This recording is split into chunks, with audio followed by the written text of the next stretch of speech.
नमस्कार साथियों कांग्रेस पार्टी पर हमेशा गंभीर आरोप लगते रहे। आज उन आरोपों पर हम विस्तार से चर्चा करेंगे और देश की जनता के सामने कांग्रेस की उपलब्धियां और भाजपा शासन के विकास का विश्लेषण, वास्तविकता और जमीनी हकीकत को जनता के सामने मैं रखना चाहता हूं। कृपया वीडियो पूरा देखें और वास्तविकता से परिचित हों। मैंने मेहनत से डाटा एकत्रित किया है। वीडियो पूरा देखें और वीडियो अच्छा लगे तो लाइक और शेयर भी करें। साथियों, कल मैंने एक सज्जन का वीडियो देखा। मैं उनका नाम सार्वजनिक नहीं करना चाहूंगा। उन्होंने कांग्रेस पार्टी और गांधी परिवार पर कई गंभीर आरोप लगाए, यहां तक कि उनको देशद्रोही भी बता दिया। साथियों,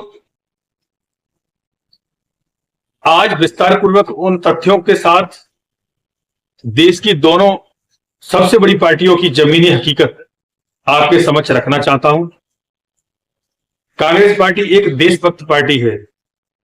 भारतीय जनता पार्टी ने पूरे देश में ऐसा दुष्प्रचार फैलाया कि गांधी परिवार देशद्रोही है, गांधी परिवार भ्रष्टाचारी है और गांधी परिवार ने बड़े नेताओं के साथ दोहरी नीति अपनाई है। इस तरह के आरोप गांधी परिवार पर लगते रहे हैं साथियों, जबकि सच्चाई यह है कि इस परिवार ने अपने खून का एक एक कतरा भारत माता के चरणों में न्यौछावर कर दिया। जिनके दो प्रधानमंत्री आतंकवाद का शिकार हुए, उन्हें कोई देशभक्ति का प्रमाण देने की औकात नहीं रखता भारत में।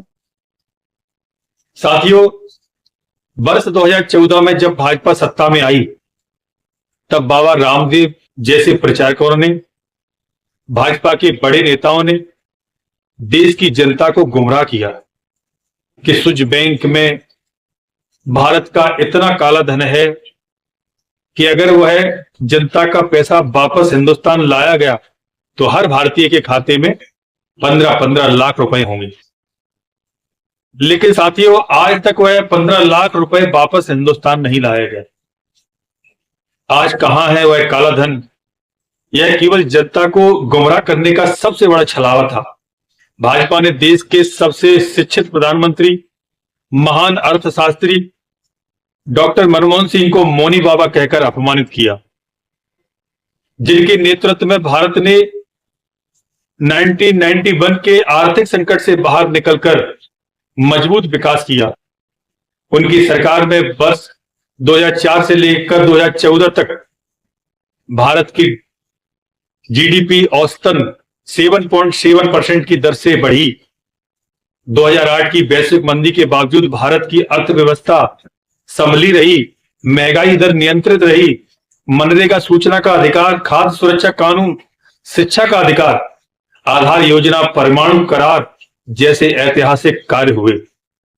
साथियों, विदेशी निवेश बढ़ा और भारत दुनिया की सबसे तेज अर्थव्यवस्था बना। यह उपलब्धियां भारत कभी नहीं भूलेगा। आज भाजपा सरकार में भारत की जीडीपी विकास दर घटकर केवल 6% से नीचे आ गई है। बेरोजगारी पिछले 45 वर्षों में सबसे ज्यादा है। महंगाई चरम पर है। थाली से दाल, सब्जी, तेल और दूध आम आदमी की पहुंच से दूर होते जा रहे। साथियों, किसान आत्महत्या कर रहे हैं, युवाओं को रोजगार नहीं मिल रहा। भाजपा ने केवल अपने पूंजीपति मित्रों को लाभ पहुंचाया है, जनता को जुमले दिए हैं। देश की सुरक्षा के मामलों में भी भाजपा सरकार पूरी तरह से असफल रही है। भाजपा शासनकाल में आतंकी हमले लगातार हुए हैं। वर्ष 2015 में गुरदासपुर हमला, 2016 में पठानकोट एयरबेस हमला, 2023 में राजौरी हमला और 2024 में ऋषि में तीर्थ यात्रियों की बस पर हमला और हाल ही में 2025 में पहलगांव की खूबसूरत घाटी में आतंकी हमला, जिसमें 26 पर्यटक मारे गए और 20 से अधिक घायल हुए। यह भाजपा सरकार की चौकीदारी की पोल खोलता है। आजादी के समय कांग्रेस पार्टी और गांधी परिवार की बलिदान भूमिका को कोई मिटा नहीं सकता। जब देश का बंटवारा हुआ तब भी ईमानदारी और न्याय से निर्णय लिया गया। पंडित जवाहरलाल नेहरू आजाद भारत के पहले प्रधानमंत्री बने। उनके कार्यकाल में आईआईटी, आईआईएम, इसरो जैसी संस्थाओं की नींव रखी गई। पंचवर्षीय योजनाओं से देश ने औद्योगिक और वैज्ञानिक क्रांति की ओर कदम बढ़ाया। साथियों, भाखड़ा, नागल, हीराकुंड जैसे बांध बने जिन्हें आधुनिक भारत के मंदिर कहा गया। गुट निरपेक्ष आंदोलन की स्थापना कर भारत को विश्व राजनीति में मजबूत स्थान दिलाया। इंदिरा गांधी जी ने इस देश की अस्मिता को ऊंचाई दी। उन्होंने बांग्लादेश युद्ध में पाकिस्तान को हराकर नया इतिहास रचा और 1971 की जीत ने भारत का मस्तक पूरी दुनिया में ऊंचा कर दिया। परमाणु शक्ति का सफल परीक्षण पोखरण में कराया गया और गरीबी हटाओ का नारा दिया गया। विपक्ष के नेता अटल बिहारी वाजपेयी तक इंदिरा गांधी को दुर्गा का अवतार कहकर सम्मानित करते थे। साथियों, कांग्रेस शासनकाल में हरित क्रांति, श्वेत क्रांति, दूध की क्रांति और संचार क्रांति, सड़क योजना, आधारभूत ढांचे का विस्तार, सस्ते अनाज की सार्वजनिक वितरण प्रणाली और सूचना क्रांति जैसी उपलब्धियां हुई। कांग्रेस की सरकार ने गरीब, किसान और युवा, महिला सबके जीवन को छुआ। आजादी के बाद कम समय में भारत ने जो विकास किया वह भारत की नीतियों का ही परिणाम था। साथियों, आज भाजपा कांग्रेस पर परिवारवाद का आरोप लगाती है, लेकिन सच्चाई यह है कि भाजपा में सबसे ज्यादा परिवारवाद है।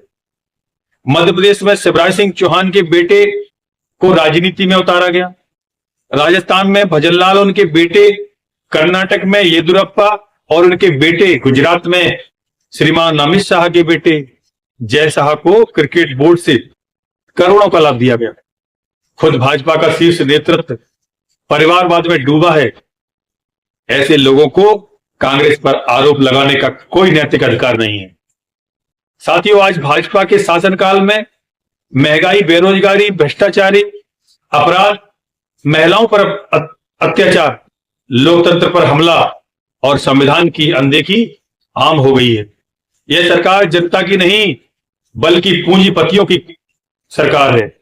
कांग्रेस और गांधी परिवार की सोच हमेशा देश की एकता, अखंडता और प्रगति के लिए रही।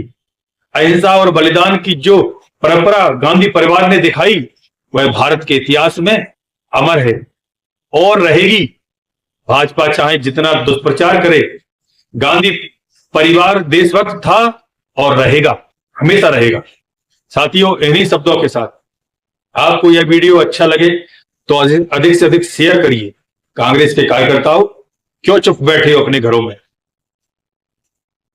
देश की सबसे बड़ी पार्टी जिनके नेताओं ने अपने खून का एक एक कतरा इस भारत माता के चरणों में अर्पित कर दिया हो, गौरवशाली इतिहास हो कांग्रेस का,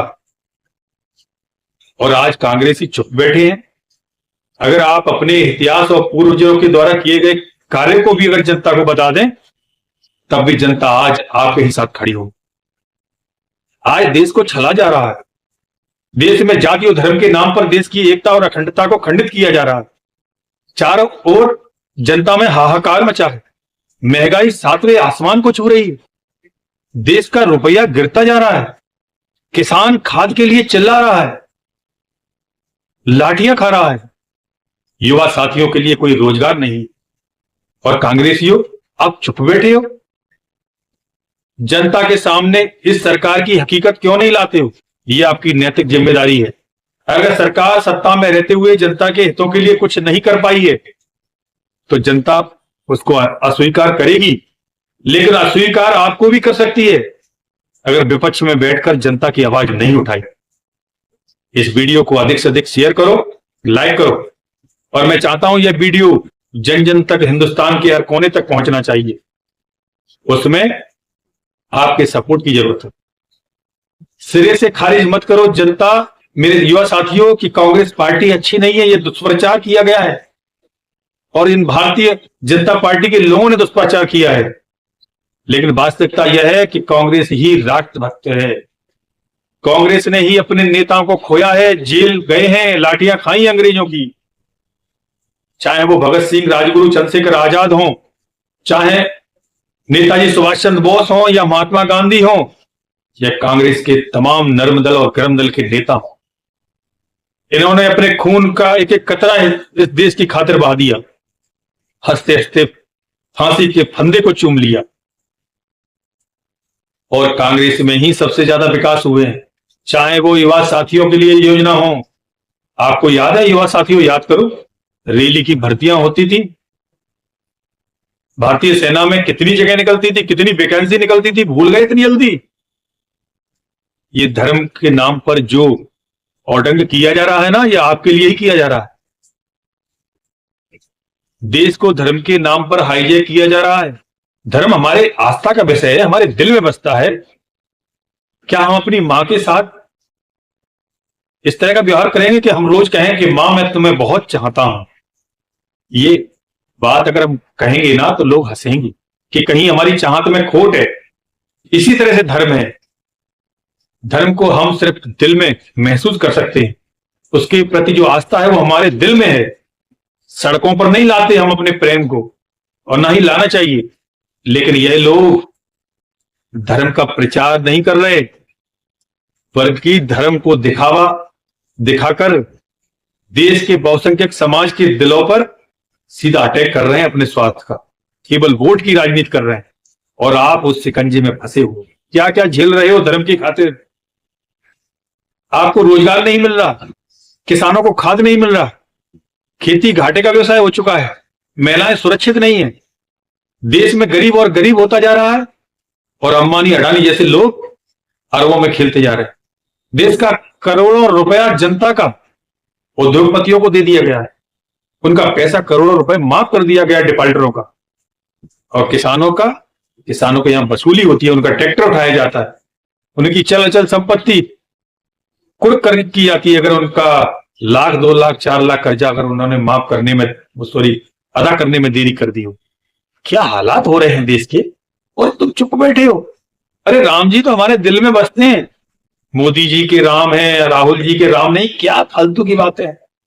राम हमारे शरीर से अगर निकल जाएंगे तो कोई एक क्षण भी जीवित रह सकता है? राम को कम में मता को, श्री राम जी को किसी कमरे में कैद मत करो। ये हमारे भावनाओं का विषय है, ये हमारी अंतर आत्मा का विषय है, ये हमारी आत्मा से जुड़ा मामला है। धर्म, श्री राम जी हमारे और संपूर्ण पृथ्वी के प्रत्येक जीव के आत्मा में विराजमान होते हैं। वो किसी कमरे में कैद नहीं होते, वो किसी अयोध्या या उत्तर प्रदेश के किसी सीमा तक सीमित नहीं है, ना कृष्ण भगवान किसी सीमा तक सीमित है। लेकिन ये तो हथकंडे राजनेताओं के हैं, केवल आपका वोट निकालने के लिए, और आप उनके फैलाए हुए जाल में फंसते जा रहे हो। देश को आर्थिक तंगी आप दे रहे हो। देश के सामने जो स्थिति आ रही है वो आपके कारण आ रही है, आपका गलत चुनाव है उसके कारण आ रही है। आज वोट ही चोरी हो रहा है पूरे देश में, वोट चोरी, चोर गद्दी छोड़। अरे आपने कभी सोचा है कि वोट चोरी हुआ है कि नहीं? एक विधानसभा की जांच में कितना लाख, 1,00,000 से अधिक वोट फर्जी निकला है। ये आपके लिए चिंता का विषय नहीं है? मतलब कोई भी किसी भी तरह से सरकार बना ले, छल कपट प्रपंच, बस धर्म का एक बोर्ड लगा ले, धर्म का वोट लगा ले। धर्म के नाम पर कब तक लोग आपको छलते रहेंगे, और आप चुपचाप बैठे रहो। तो साथियों, इस वीडियो को अधिक से अधिक शेयर करो, हिंदुस्तान के हर कोने में पहुंचना चाहिए, मेरा ये उद्देश्य है। जमीनी हकीकत है ये विषय जो मैंने आपको बताया। धन्यवाद।